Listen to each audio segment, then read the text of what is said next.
Hello, my name is Richard White and welcome to this mini course on how to develop a killer elevator pitch for your business that gets you more sales.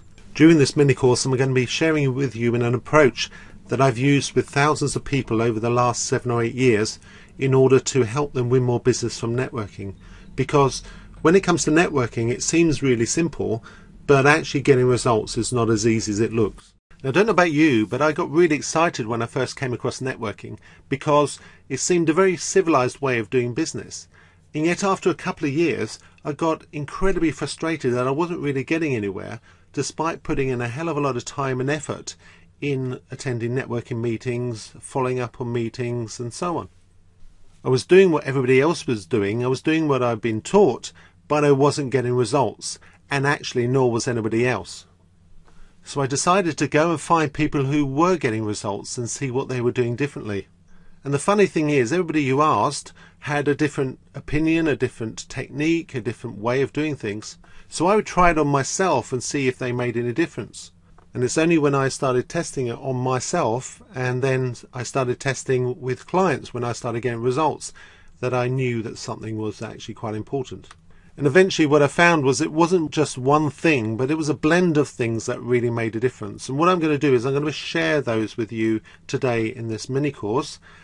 And I'm going to share with you an approach to putting together an elevator pitch that actually really does make a difference when it comes to networking. Just to let you know before we begin that everything I'll be covering is available in my book called The Accidental Salesman Networking Survival Guide, which I published in March 2011, really to document my approach to networking, which I discovered through all my research and through my workings with my clients. And I'm pleased to say it's available on Amazon and it's also available on Kindle, and it really goes into everything I'll be covering in a lot more detail with some exercises as well.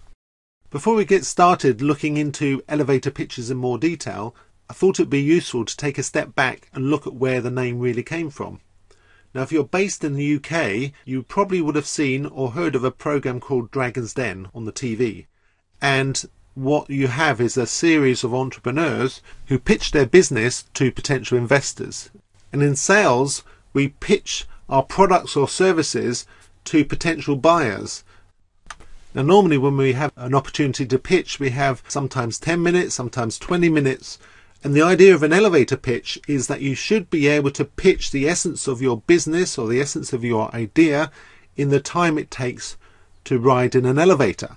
And in most networking meetings where you have a formal approach, they give you a minute to pitch your business to the rest of the room. Sometimes it's 2 minutes, sometimes it's 40 seconds, but you're really encouraged to get your message across clearly and succinctly in as short a space of time as possible. And that's what we're really looking to do. The essence is that if someone asks you, what do you do? You're able to tell them within a minute. And within that minute, you'll be able to give a really good, succinct articulation of the value you're able to give to your potential clients. And in this mini course, I'm going to be showing you how you can do that in just 10 seconds. I'd just like to take a few moments to run through the 5 main mistakes I see people make with their elevator pitches when I attend networking meetings or when I meet people for the first time. And I have to admit that I've probably made all these mistakes myself loads and loads of times. They're easily done, but we should bear these in mind when we're considering how to put together an elevator pitch. Now, the first mistake I see is being too salesy. It's not necessarily the elevator pitch itself that's wrong, it's the way it's delivered and the way they say them. And the trouble is that people make up their mind about you by the way you look, by the way you sound, and if their first impression of you is you making an elevator pitch that sounds really pushy, then they will assume that you are pushy, especially at networking meetings where people who attend don't tend to be your classic pushy salespeople. So my advice when you're doing this elevator pitch is to deliver it in a more of a matter-of-fact way rather than you trying to be a really fantastic salesperson. You don't have to sell it, you just have to deliver it and let the words do the work.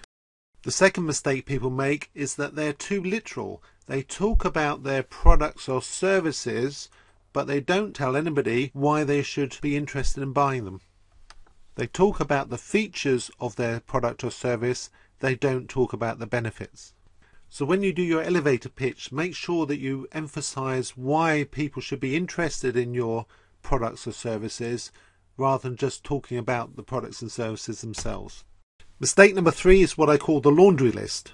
Now, rather than pitching something specific, the person is telling the room or the person they're speaking to every single thing they do. Rather than listing them all, just focus on one, because otherwise it just makes you sound like a jack of all trades, master of none. I call mistake number 4 the long ramble, because the person just talks and talks for 1 minute, 2 minutes, and you've got absolutely no idea what they've been talking about. They just ramble on.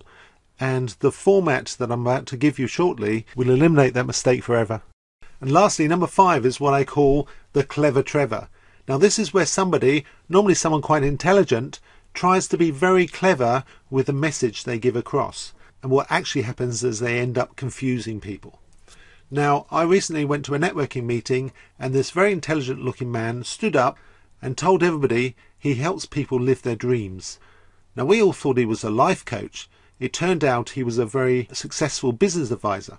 But nobody knew that from what he had said. And when they found out what he really did, he just looked a little silly. So there's no need to be clever. If you follow the template that I'm about to give you shortly, it will help you get your message across in very clear, simplistic terms that people will not only understand, but they will potentially respond to as well. So as we start going into the elevator pitch template, I need you to bear in mind that how we communicate what we do and the value of what we do is incredibly important. And if I was to be doing a pitch for you in your business, then the first 10 seconds would be the same as in your elevator pitch. It's what comes next that's different.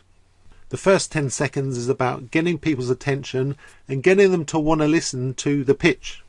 The remaining 50 seconds of your elevator pitch is to expand on that first 10 seconds.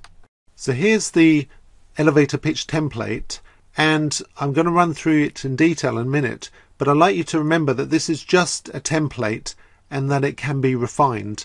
And what normally happens to my clients who are not getting the results they want from networking, we start with this template and then over time they refine it. And I still use this template for myself as well. So this template is just for the first 10 seconds.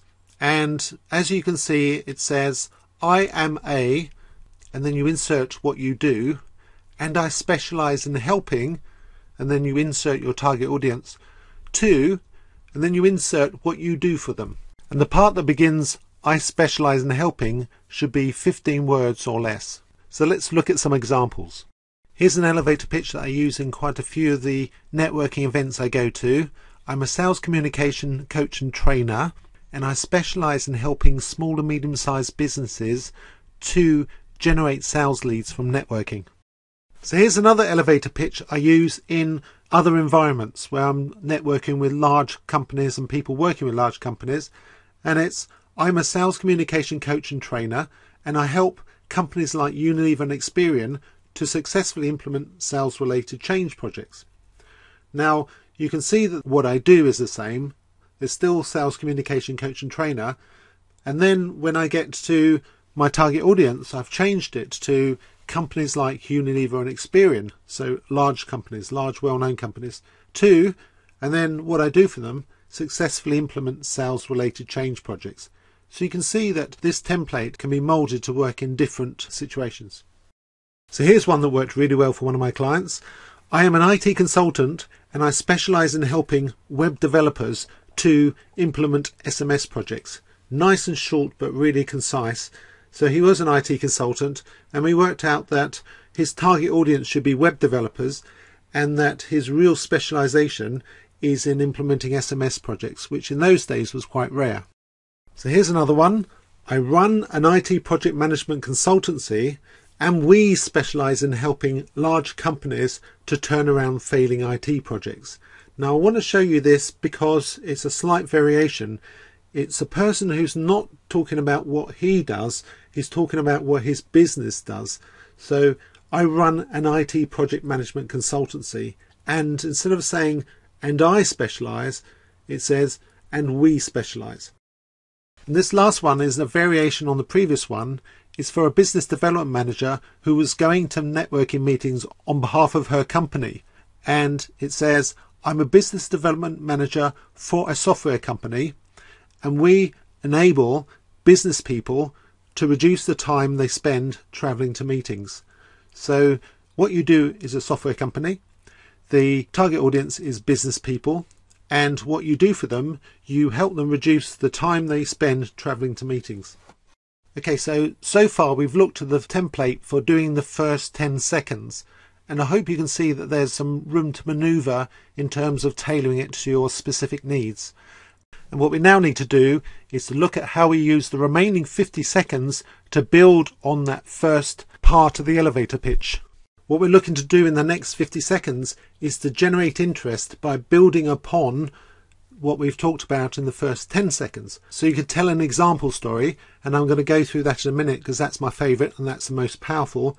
You could, if you wanted to, talk about a specific product and service. So rather than talking about your company in general, you should really talk about a specific product or service. Or you could make a specific offer. If you've got an offer currently running, you might want to talk about that. All three ways can generate interest. You just have to be careful with the second and third option that you don't come across as being a pushy salesperson. And as I mentioned before, that's not a particularly successful approach. But if you're not pushy, it can be very effective. Okay, now let's look at example stories, because in my experience, this is what really makes the template that I presented to you just now incredibly powerful. Because what you're doing is you're giving an example of where you've helped somebody to achieve those results. The trick of the example stories is quite counterintuitive, but you're not talking about what you did. You're talking about the client and the problems they had. And also you mentioned about the result. But about 60% of the focus is on the client and the problems they had. And the result is that it stimulates interest from people listening to the pitch. If they have those problems, then the chances are they will express an interest. Now, I have a whole chapter in my book devoted to example stories, but to be honest, the best way to learn them is to come along to my masterclass where we spend a lot of time on them. And the great thing is that when we're swapping stories with each other, you can see the impact the example stories have. And it's not uncommon for people to come away with sales leads just on the basis of the example stories they've swapped during the session. Before I finish, I'd just like to say a few words about what I call groundwork. Now, if you're building a house, you'd build a house on solid foundations. And if you're developing a killer elevator pitch, it needs to be based on a solid sales and marketing strategy. Now, if you're struggling to fill in the template we covered earlier, then the chances are that you need to look at your sales and marketing strategy because there'll be something that's not quite clear. My book, The Accidental Salesman Networking Survival Guide, takes you through a number of exercises in order to do this necessary groundwork, and we also do these exercises in my masterclass as well. Well, I do hope you found this useful and you're going to give it a go. Please feel free to contact me if you have any questions relating to anything we've covered on this mini course, and also for more details about forthcoming masterclasses or indeed personal coaching. So thank you very much and happy networking.